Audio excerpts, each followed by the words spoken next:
Good morning, dearest friends. Welcome. Thank you for joining us for our daily Talmud study. We are currently in the days of Slichot. Today is the 23rd of Elul. It is September 19th. We're studying the entire Talmud, one page, one line at a time. Right now, Masechet Shabbat, chapter 19, page Kuf Lamed Daled Amud Aleph. That's 134a. Big picture, we're talking about bris.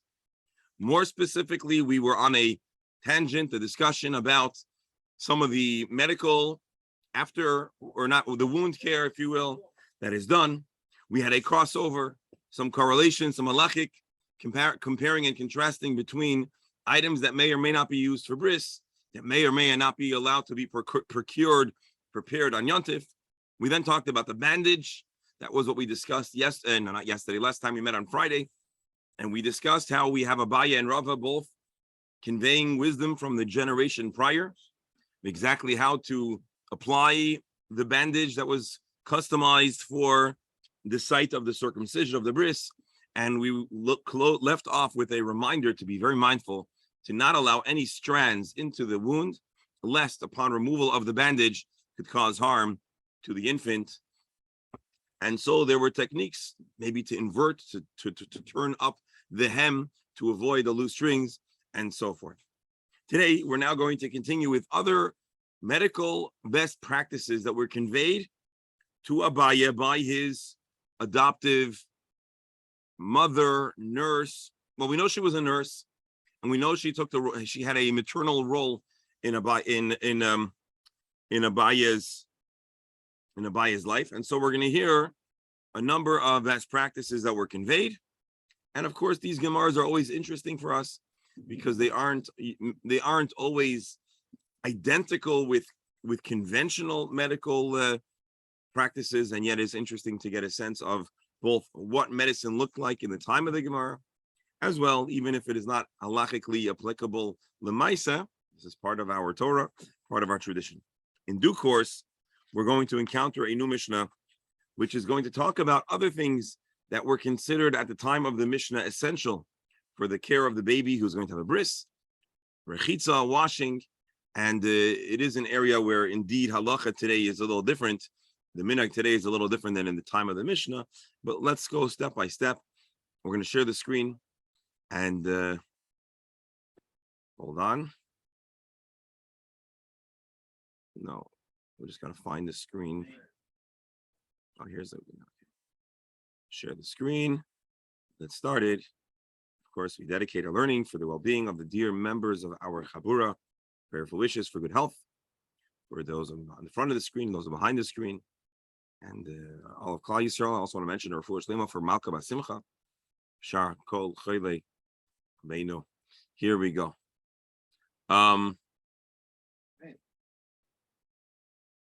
So we're going to learn a lot of things about what to do with babies.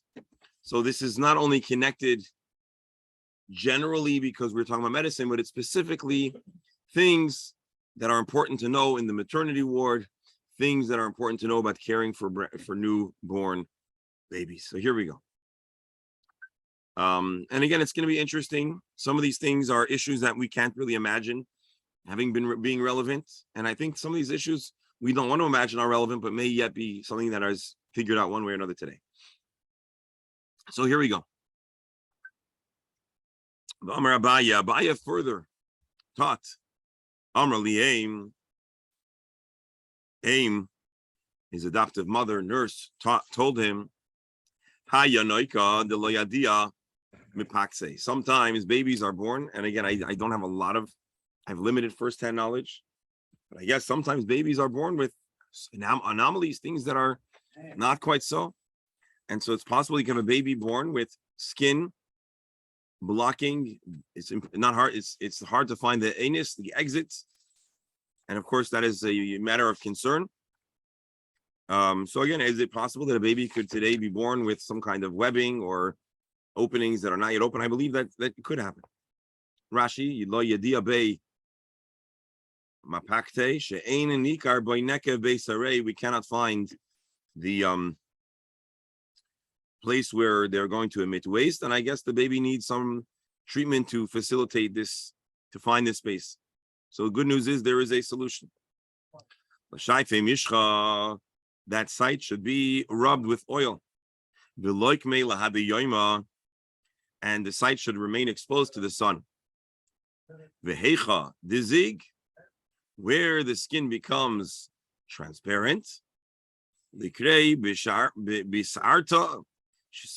So you'll use a sharp, pointy barley grain to tear open and to expose for the baby the site of the anus.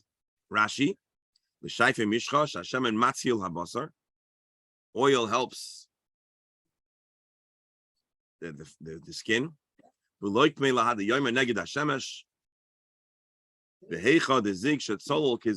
the area where the skin becomes transparent, like glass, we can understand that underneath this is where there is not meant to be skin at all.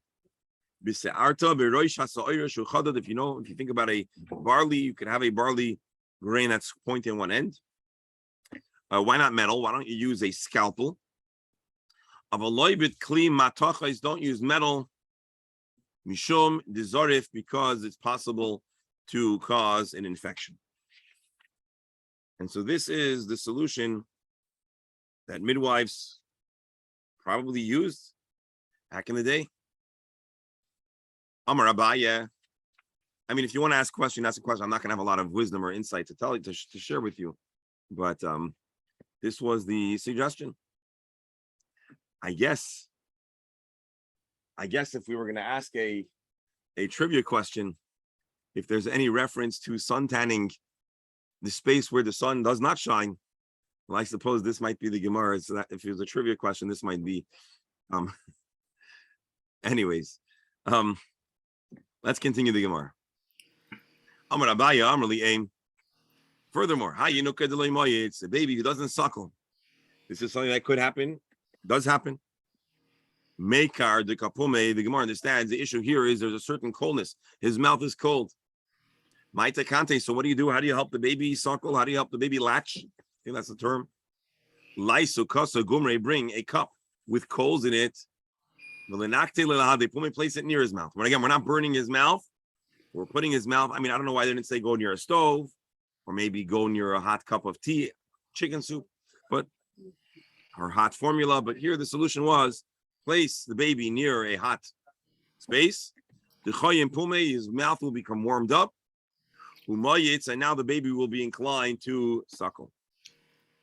Rashi.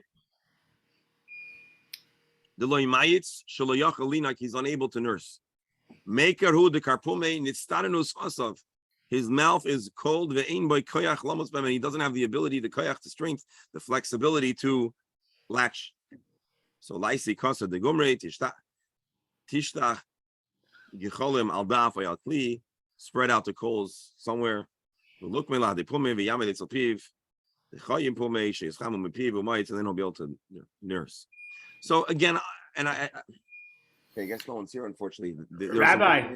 There are some people here in Shul who don't always get to hear Gemara, and the only Gemara they've heard in a long time was the Gemara about the smearing of oil. So I hope. Anyways. Rabbi. Yes, Rabbi. We're going to need a whole team of experts to come. We'll need a pediatrician. We need a proctologist to come and explain to us the theory behind some of these things. I can assure you that in the time of the Gemara, these probably were actually done, and they probably worked. There's probably better today. You would probably use like some kind of ultrasound equipment to find the site. No, I was thinking that modern medicine would tell you that heat and the warming up the skin makes sense, and the sunshine and sunlight makes sense, and that it's not completely out of whack, is what I'm trying to say. Interesting. Rabbi? Yes, doctor. Is there any implication that these conditions or issues have to be dealt with before a bris can occur? This is a very good question. I'm glad you asked it. I'm not going to answer because with Hashem's help in a few lines, the Gemara is going to get exactly to your question. So as usual, you are mechaven precisely to the direction of the Gemara. So bli neder, today we'll see the discussion. We'll see the source of halacha of jaundice delaying a bris, other illnesses delaying the bris, And so I'm not saying that every single one of these conditions here are necessarily going to have an immediate implication for bris, but the discussion is going to be discussed in short order. Now, there's an important idea in our tradition and our Chazal, and especially in the Rishonim and Achronim, that when the Gemara has an Agadita Gemara, and there's a Gemara that tells us these things about remedies, which seem not to have a practical application. And so there might be those that are inclined to skip it. But many times the Gemara conveys, and our tradition conveys, deep esoteric truths through a vehicle of what sounds like an antiquated medical practice. And so there's a whole style and a whole mahalach, there's a whole limud of deciphering and understanding the deeper theme behind these teachings. Now, I don't have access to all of the different mefarshim who weigh in on this subject. I'll just tell you that we see frequently the Chidushei Agados of the Maharsha, the writings of the Maharsha. We have the Ben Ish Chai in his work, the Ben Yoyada. We also occasionally see from the Maral, and others who spent a lot of effort making these Agadic Gemaras more relatable in an esoteric way. And so I want to just show you something here from the Ben Yoyada, from the Ben Ish Chai. But as I open my sefer, I just also want to scan and see. Just want to make sure we're not avoiding something on the first teaching, which would be nice. So bear with me just a second. No. All right, so let's take a look in the Ben Ish Chai and the Ben Yoyada and see what he has to say about the suckling, which is a beautiful teaching. A child who doesn't latch isn't suckling, so the mouth is cold. So this may actually be true, as Rabbeinu says. Cold causes something to be more stiff, and a baby needs to practice the flexibility and the strength of the latching of the lips. Now, I actually spent a few months with my daughter Brachi in the NICU, the neonatal intensive care, and so her issues were whatever her issues were, but you become aware and familiar with many issues that could occur at birth. Being premature is probably the most common issue, but there are many others. And indeed, there's like a whole division in the NICU that's focuses in helping, especially premature children, which maybe were born without the ability to latch, and then they're older, so maybe they don't have the same natural process. So there's a lot of experts, and so it's a real issue. But let's look at it from a deeper mystical or esoteric or drush kind of way.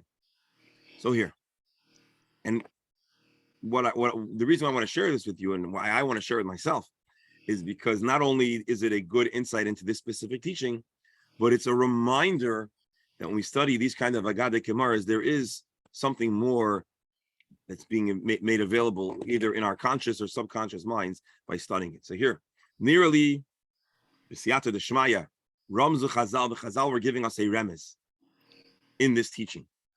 Divrei Torah, they're trying to teach us a Torah thought, Umusar, B'divrei Refuas Elu, these medical teachings are meant to convey a deep mystical and spiritual and Torah teaching. Here's how it goes. Hayanuka Talmud Debeirah. We're talking about a Torah student. Dilay Mayitz, it doesn't latch. Sheinei Raya Simin Yafa B'limudai, he has a challenge in his Torah study. Loimed V'sheicheach, he learns and then he forgets. The Ein Miskayim Talmud B'yada, he's failing to really hold on to his Torah.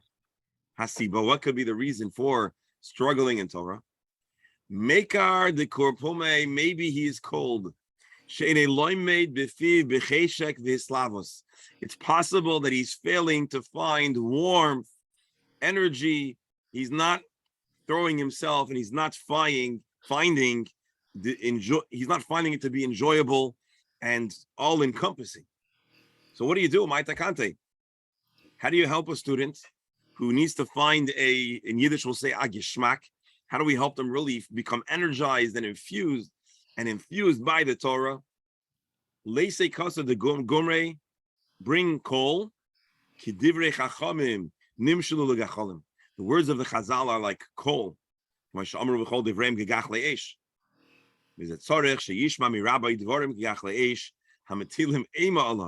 the teacher needs to inspire, motivate, or even instill a sense of awe, of fear of the Torah.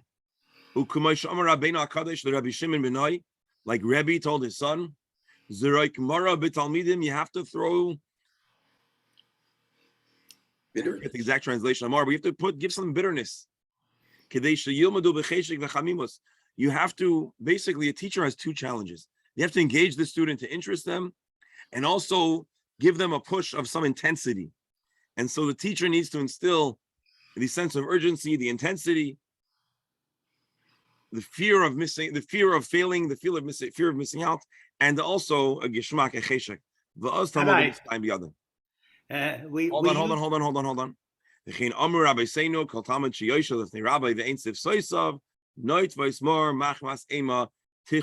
There needs to be a healthy balance of trepidation.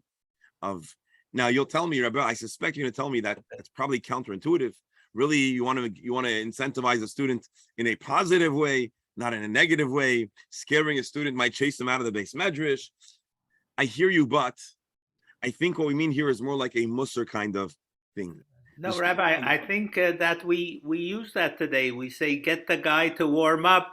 The lecture was cold. Time to shake him up.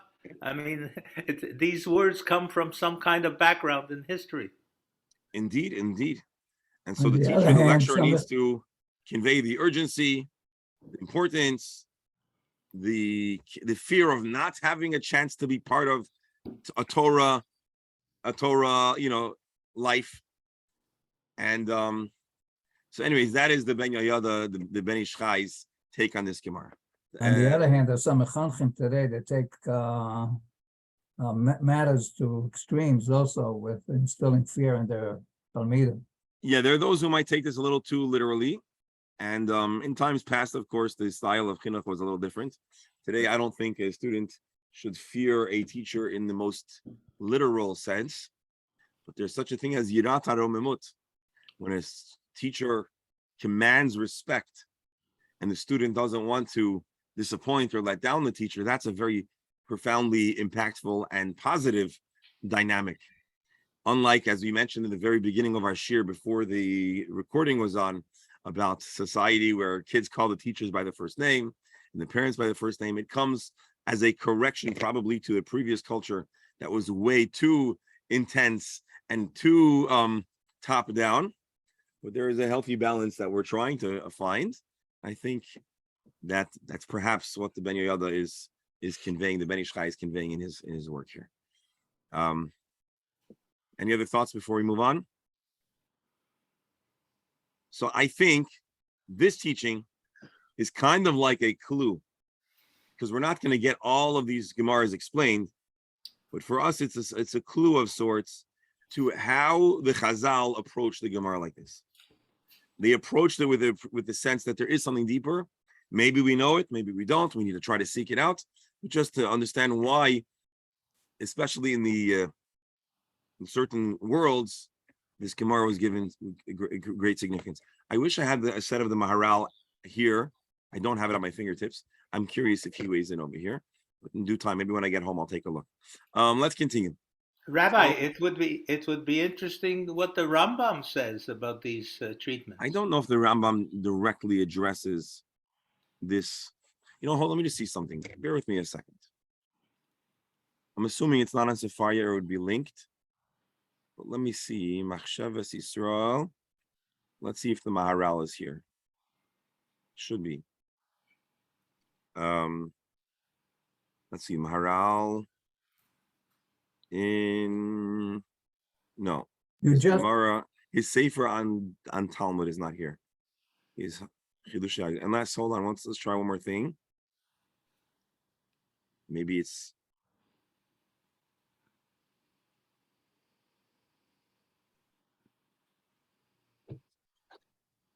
again, hold on tight. I hope no one's getting vertigo. 1 second.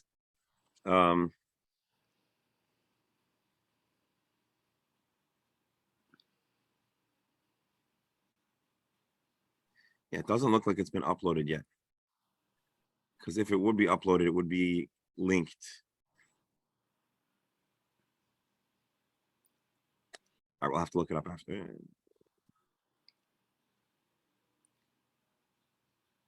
All right. Anyways, let's see some more remedies. So you warm the baby's mouth. I'm going to buy you another medical issue with a baby that has a solution. If there is an infant who has not started urinating, that's a problem. So today you keep the baby in the hospital a few extra days, and they'd give a whole workup, and they'd figure out what's going on, give a little Lasix, something to help the baby drain. If there's, God forbid, a problem with the how do you call it, with the system. But here there's a much more simple solution. Linfei bin foiva umenashtim. Place him in a sieve, shake him, and that will do the trick. I don't know how this works. This doesn't seem to be like a medical solution. Seems like more like a what we might call a not a midwife's tale, but like a midwife's kind of thing. Rashi. Maybe he's saving it for the Moel. So interesting. Here's an instance where Rashi and Rabbi Steinsaltz have different interpretations. You see, the word minashtim sounds like two words. Dr. Stamler, how do we say, pardon me, again, this is for the sake of the study of the Gemara, so I hope people can, how do you say to urinate in Hebrew? Lehashtin. Lehashtin. So the word nashtim sounds a little bit like a word to urinate, but it also sounds like another word. Nishima. What is nishima? Linshom. That's to breathe. So linshom means to breathe. So interestingly enough, here is an instance where Rabbi Steinsaltz takes a certain direction to urinate, which is what I saw. But if you look in Rashi, Rashi does not seem to agree with his interpretation. Dilom minashta, and it's possible that Rashi had a different girsa. She'ein nishima nikeret bo. Unless this is on a later Gemara, which I don't think this is later. Okay, so if you cannot see the baby's breath, the baby is very slight, shallow breathing. Maybe even his chest doesn't go. Maybe it's his heartbeat. So no, I'm sorry. This is a later. No. Lin fefei binifva yanifu alav benafad. You should blow on the baby. That's what we're saying. So we have two totally different ways to understand this Gemara, which is understandable. I'm gonna pull out. Hang on 1 second. Very interesting. So Rabbi Steinsaltz says it's an issue of urination. The article says, based on Rashi, that this is a breath situation. But there is another girsa, which is the girsa that Rabbi Steinsaltz seems to embrace, which says that the issue is urine. So here we have two totally different interpretations of the Gemara. Either way, we have a solution. Abaya further said, Amr Li'aim, another teaching about another best practice for infant care in the neonatal department. A baby. I guess this might explain why Rabbi Steinsaltz didn't translate the previous Gemara this way. Doesn't breathe very well. Laisu, silta, the ime, bring the placenta, vilishrike alave, and place it on him, or smear the baby with it. No one said this is going to be an appetizing Gemara, but if it helps, it helps. Silta, the ime, shilya shanol the boy, vilishrike alave, yachlikena al basaroi, like combing, rubbing the baby. That is interpretation here. So what does Rashi do with the previous Gemara? That's what I don't understand here. Give me a second.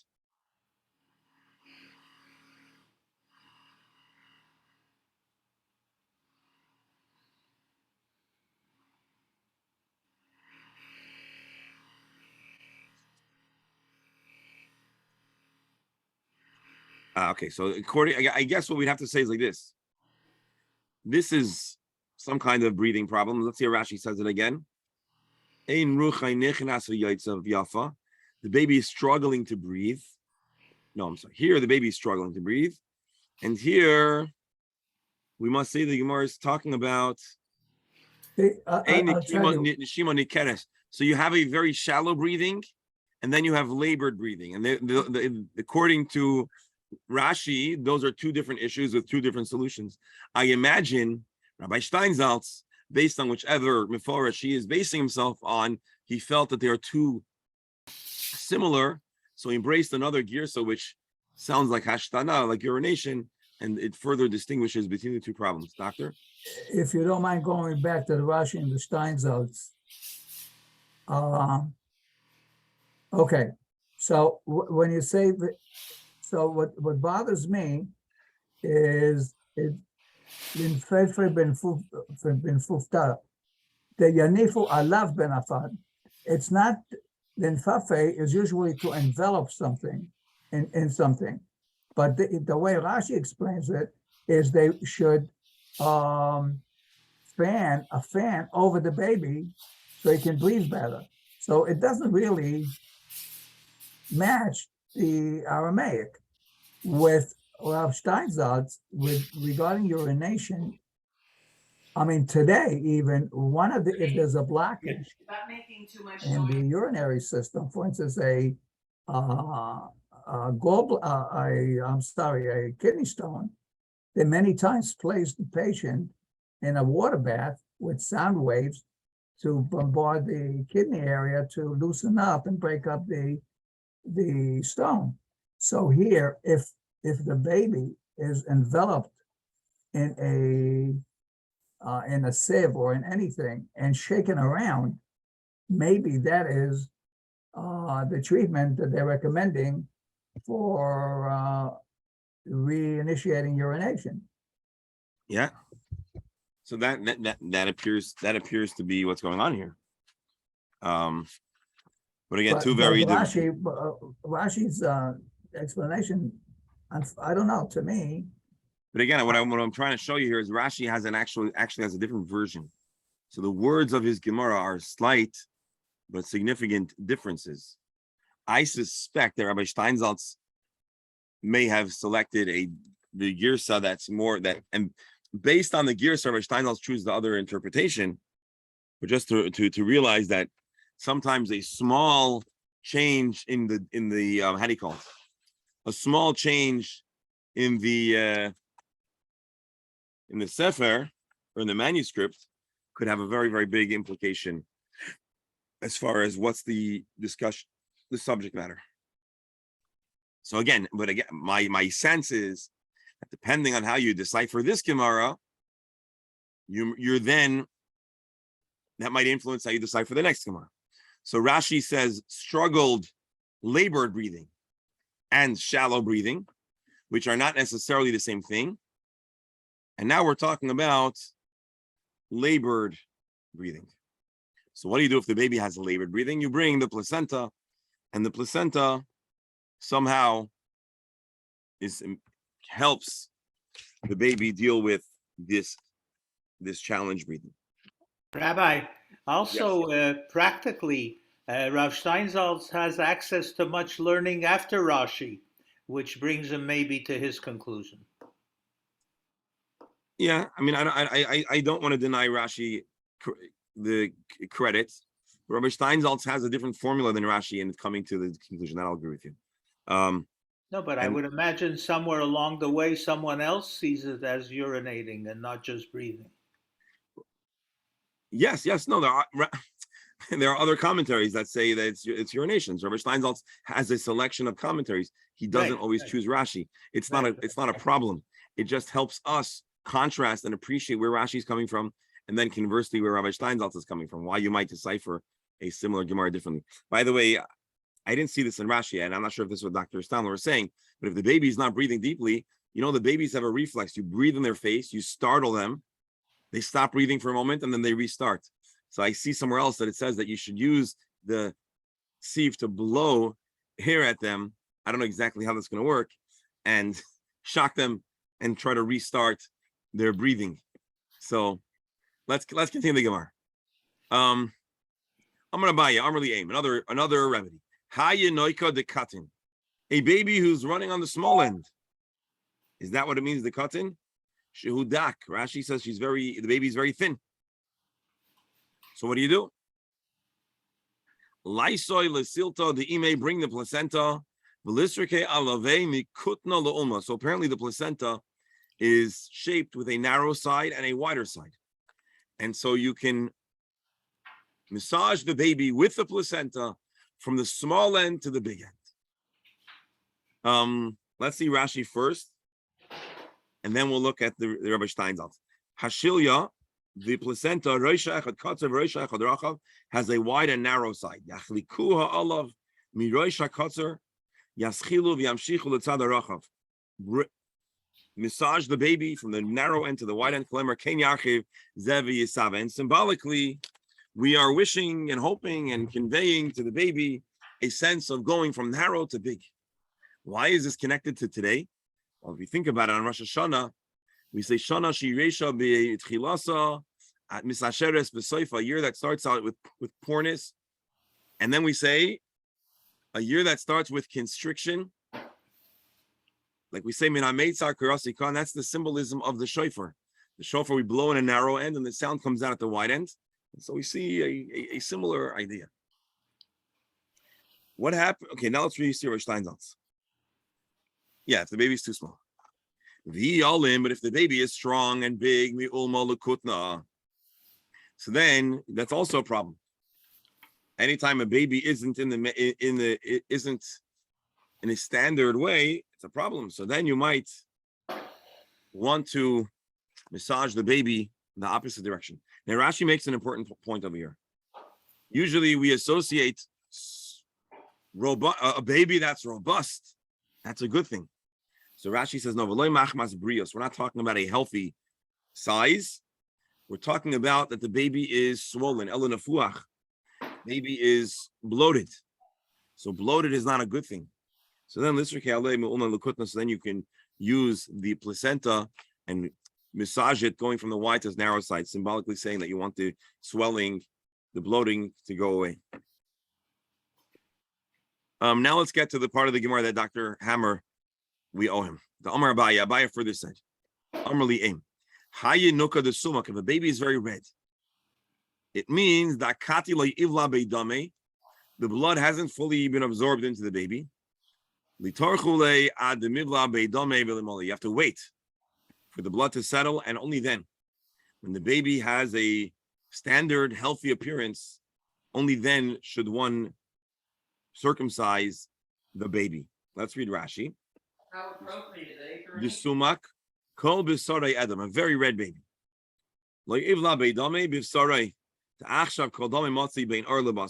understanding was that there's more blood that's in this on the surface. There was a concern that the baby might bleed out. Now, although I don't think this is literally at all what's going on, but I'm willing to bet that if we would probe and explore, we might find that on a more abstract sense, there is a truth to what's being said here. So again, it's not that the baby literally has a pooling of blood on the surface, but the baby isn't healthy and we wait. So here we have the first teaching of our Gemara that says that if all is not well with the baby, if there's something wrong with the baby, we hold off from circumcising the baby. What condition might we be describing here? I was going to say, when I first learned the Gemara, I was thinking maybe this is jaundice. The only reason why I'm not going to say that is, let's look at the next Gemara. The yarok, if the baby has a greenish hue, which is commonly associated, or a yellowish hue, which is commonly associated with jaundice, the akati loinafel beidame, where also the blood, there's something with the blood. Litarchu adenafel beidama, you wait till everything settles and has the common appearance. Vilim halu, and only then do we apply the circumcision.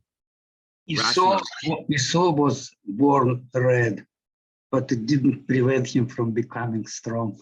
Yeah, so Esau's readiness probably was not the condition we're describing here. Red or yellow. So I think yellow we usually say is jaundiced.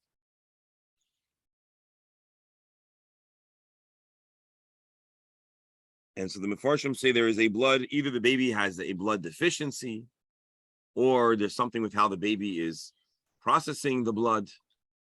Suffice it to say, we're describing here a baby with medical conditions. Let me actually pull out the Steinsaltz Gemara, because he will likely give us a medical definition. A red and pale child, let's see. Several medical explanations were proposed to identify the disease.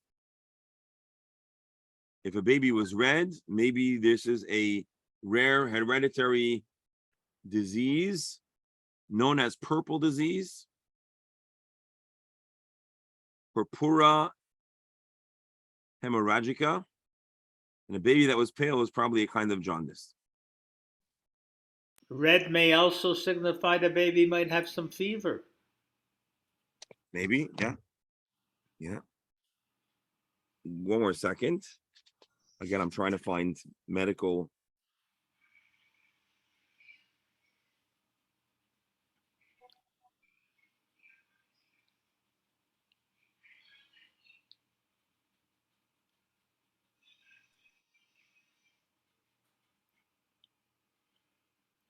Yeah, a lot of the Mefarshim say that we're not talking about we're talking about specific and somewhat rare conditions. Anyways, suffice it to say, Dr. Hammer, here we have the first step of a conversation around responsible mohel practices, including to make sure first and foremost to do no harm and to be mindful, sensitive, and absolutely certain of the baby's well-being. Because God forbid, the last thing we want is for harm to come to the baby as a result of a mitzvah. As we know, the Torah tells us, "V'chai b'hem."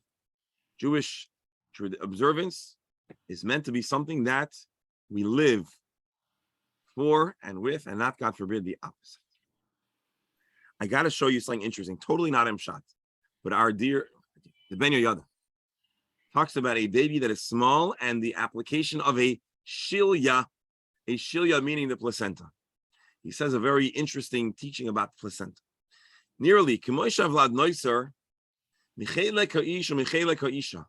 a baby has both genes, DNA of the mother and father.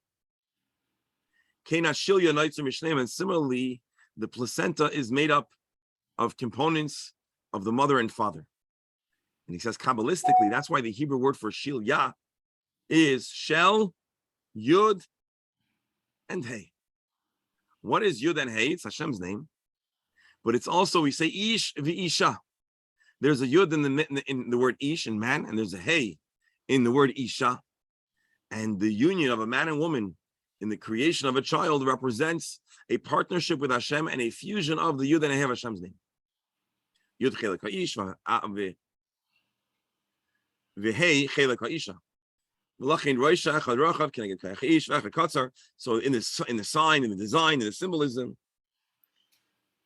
so he says that maybe that's why the shape of the placenta reflects two different components from the father and the mother. And whatever, the part that I found cute or interesting is the word shilya, shel yud and hey, that it's part, the shilya is connected to the child, and it gives the child nutrients. And what is a human being? What is a child? It is a representation of the union of a husband, a mother, and a father. Yud and Hey, it's Hashem's name. And so there you have it in the word Shil. Yeah. But we have, bottom line, after everything, we've come back to the halachic punchline, which is, if a baby is unwell, we do not circumcise. The Tanya. Indeed, there is a brisa that confirms this fact. Amar Rabbi Nosson taught as follows. I was once traveling to the coastal far-off cities. A woman approached me. She circumcised her first child and he died. And now Shlishi, she has a third son. What do you do? She was very fearful to circumcise her third child, lest he die like his first two brothers did. She brought me the baby. And I saw that there was a problem. The baby was ruddy. the baby was red, and the baby is not able to have a bris at the time.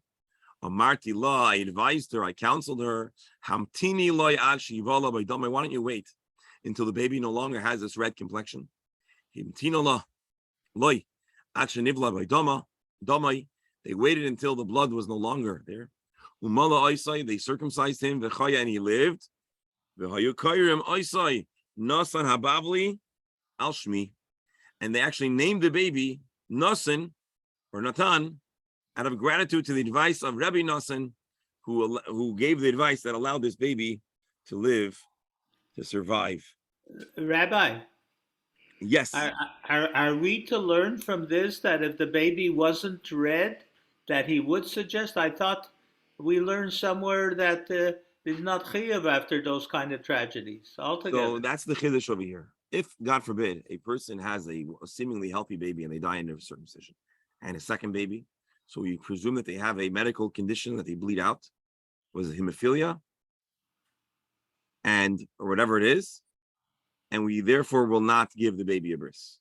We actually encountered this a few days ago. We had the people who could do a bris, and we said we're not talking about a person who wasn't circumcised because of medical jeopardy. Here, although there was maybe a sevara not to circumcise the baby at all, Rabbi Nassan notices that the issue is not the baby can't handle a bris. The issue is the baby is not currently well. And were the baby to heal from this condition, well, then he would not have to experience what his siblings unfortunately experienced. Let's read Rashi. Hold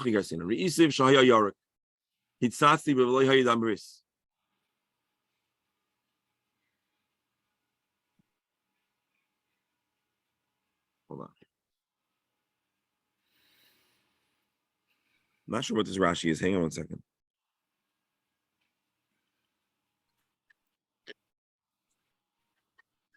Anyways, maybe the baby also didn't have it. Maybe the baby was very green and there wasn't. This might be the next Rashi, actually. I'm sorry. No. There was an issue with his blood, and when you do the milah, there would be no blood, and the baby was in jeopardy. So basically, for all those reasons, the bris needed to be deferred. Another story. It appears that Rav Nassan must have been a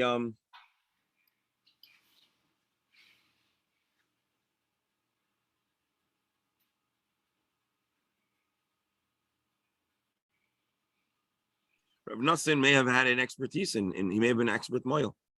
Shuv pamachas alachti limdinas Kapotkia or Cappadocia. Uvasa isha achas lefonai shemala ben arishan v'meis sheni v'meis shlishi avat lefonav reisi shayarik. So there was another story of a very similar story. The mother also had an issue with baby 1 and baby 2, and he notices the baby was pale or greenish. You see, this was the Rashi was talking about this. I looked and saw that there was no dambris. There was no possibility. The baby was not going to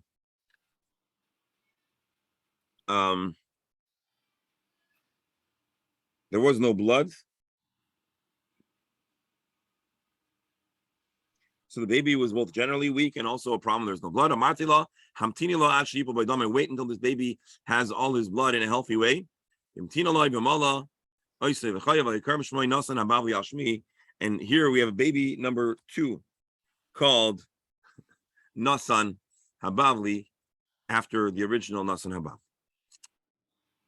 So this is the conclusion of our Gemara. We're not done yet, but we've concluded reading the text of the Gemara, where we have established that a baby who is unwell does not get a bris. So now the question that we were thinking or wondering and need to yet be expanded upon is, so, okay, let's say a baby is unwell.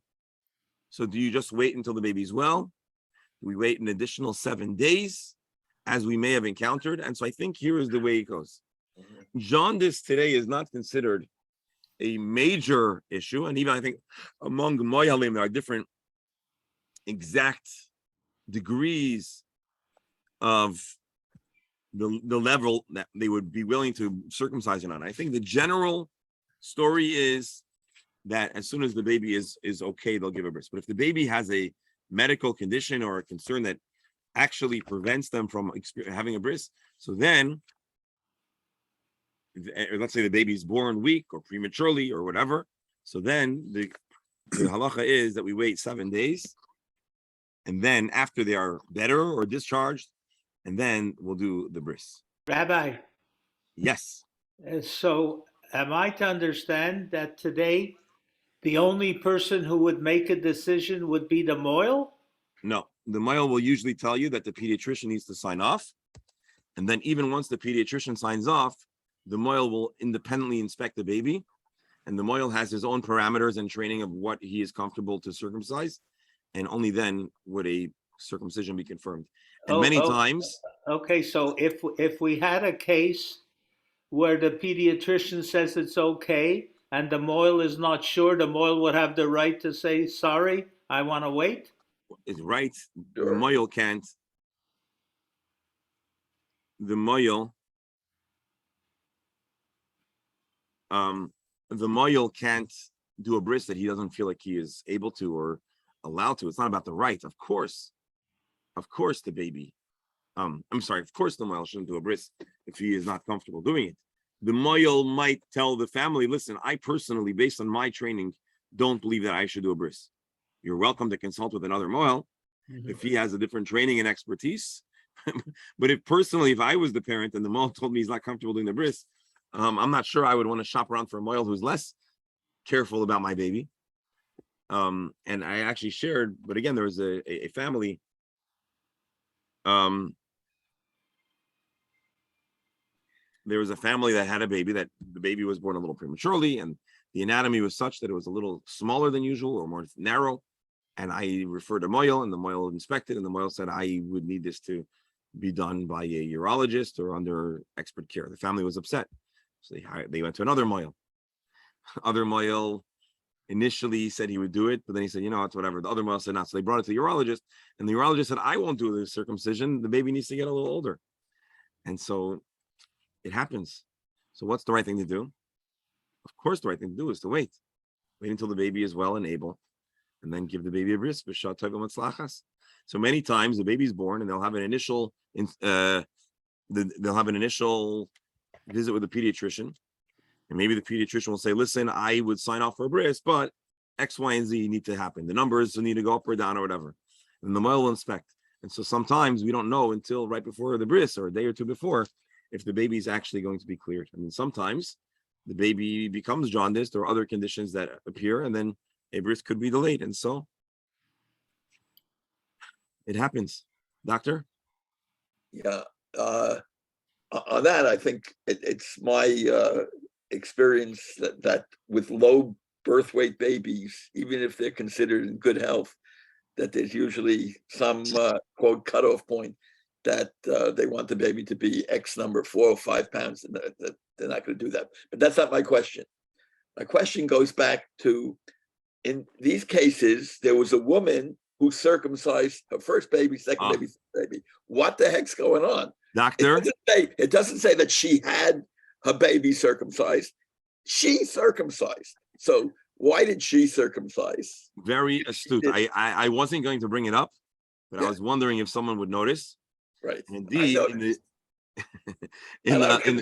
was going to say that the answer, almost tongue in cheek, after a while, I guess she realized that maybe she should go to a moel. Maybe she should hire an expert. Maybe she should hire a professional. Right. So, doctor, you're saying, and I only say this tongue in cheek, maybe this is evidence that you should not have the mother do the circumcision. Right. So in reality, there are those, because we've seen previously there's a discussion in the Gemara, in the Gemara, and then in Halacha, if we actually will allow a woman to be a moel.